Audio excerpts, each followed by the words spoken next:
นี่คือជាលទ្ធផលរយៈពេល8ថ្ងៃក្រោយពេលដែលយើងធ្វើការបាជីបង្ហាញនៅក្នុងស្រែលោកគ្រូណាដែលយើងធ្វើការប្រើប្រាស់ NPK 28 16 ដែលយើងធ្វើការបាចលើកទី1លើស្រូវពូជ OM 5451អាយុ18ថ្ងៃមកដល់ថ្ងៃនេះដែរគឺយើងបាជីបានរយៈពេល8ថ្ងៃ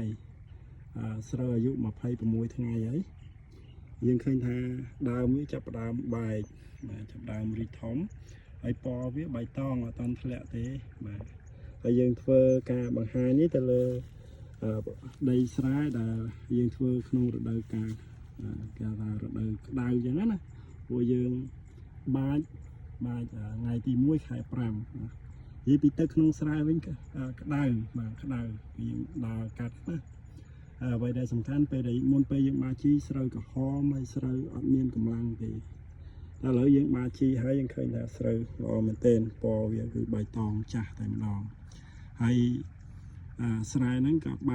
បាញ់ថ្នាំមុនពេលដែលយើងស្គាល់គាត់ក៏បាញ់ថ្នាំស្មៅរួចហើយបាញ់ហើយស្រូវក៏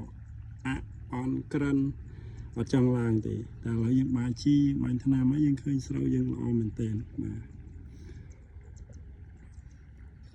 ទស្សនភាពក្នុងស្រែជាក់ស្ដែងដែលយើងបានធ្វើ